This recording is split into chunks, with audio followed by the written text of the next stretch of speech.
এনসিপির যেই সংসদ সদস্যরা রয়েছে তারা কোনো ব্যবসায়ী হয়ে কথা বলতে হয় না, যারা বিদেশে হয়ে কথা বলতে হয় না, যারা আপনাদের সাথে কথা বলতে পারে। রিকশাওয়ালা ভাই রিকশা থামিয়ে আমাদেরকে শুনছেন, আমরা আপনাদেরকে কথা দিতে চাই, আমরা কোনো ব্যবসায়ীদের সাথে আমরা কথা বলবো না। অনেকেই বলতেন আমরা একটা মেম্বার ইলেকশনও পাস করবো না, আমরা 200 ভোট পাওয়ার জন্য আমরা সকালে নির্বাচনী কার্যক্রমে বের হতাম।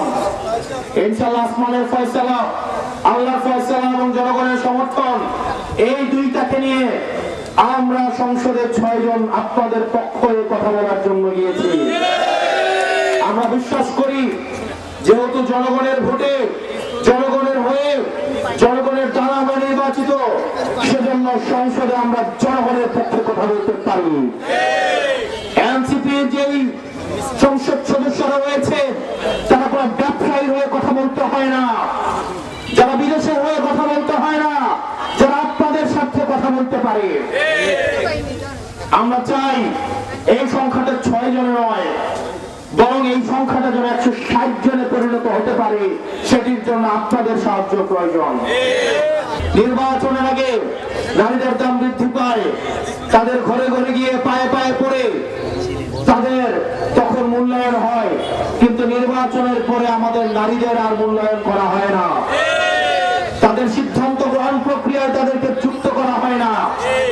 আমরা ওই নারীদের কাছে আমাদের বার্তা পৌঁছে দিবেন, তাদের সন্তানরা তাদের হয়ে আজকে এই চিতলমারিতে এসেছে, আমরা তাদের অধিকার প্রতিষ্ঠিত করতে চাই। যে রিকশাওয়ালা ভাই রিকশা থামিয়ে আমাদেরকে শুনছেন, আমরা আপনাদেরকে কথা দিতে চাই, আমরা কোনো ব্যবসায়ীদের সাথে আমরা কথা বলবো না, আমরা আপনার অধিকারের জন্য আমরা কথা বলবো, আমরা আপনার অধিকারের জন্য লড়াই করব এবং আমরা আপনার অধিকার প্রতিষ্ঠিত করব।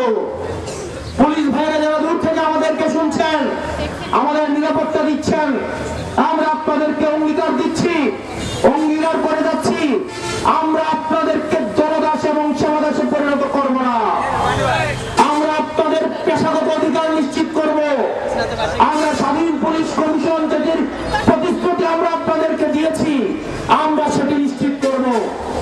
আমরা আপনাদেরকে কোন দলে পরিণত করতে চাই না। এই পুলিশ ভাইয়েরা বিএনপির নয়, এই পুলিশ ভাইয়েরা জামাতের নয়, এই পুলিশ ভাইয়েরা এনসিপির নয়, এই পুলিশ ভাইয়েরা বাংলাদেশের জনগণ, বাংলাদেশের জনগণের স্বাধীনতা এবং সার্বভৌমত্বের অতন্দ্র প্রহরী। আমরা মিডিয়ার ভাইদেরকে কথা দিচ্ছি, আমাদের রাজনৈতিক দল আপনাদের অধিকার প্রতিষ্ঠিত করবে। আপনারা, আমরা জানি আপনাদেরকে দিয়ে, আপনাদেরকে ওয়েপনাইজ করে মিডিয়া মাফিয়া তাদের স্বার্থ সংরক্ষণ করে, আমরা এই মিডিয়া মাফিয়াদের থেকে আপনাদের অধিকার আদায় করব। এই মিডিয়ার ভাইরা যারা রয়েছে তাদেরকে 3000 5000 টাকা বেতন দেওয়া হয়, তাদের অধিকার বঞ্চিত করা হয়, তাদের শোষণ নিষ্পেষণ করা হয়, কিন্তু এই মিডিয়ার বিরল সাংবাদিকরা একটা কথা বলতে পারে না, কারণ তাদের চাকরিচ্যুত করা হয়। আমরা এই মিডিয়ার ভাইদেরকে কথা দিচ্ছি, আমরা এমন এক রাজনৈতিক দল গঠন করেছি যে রাজনৈতিক দল সকল শ্রেণী পেশার মানুষের অধিকার আদায়ের জন্য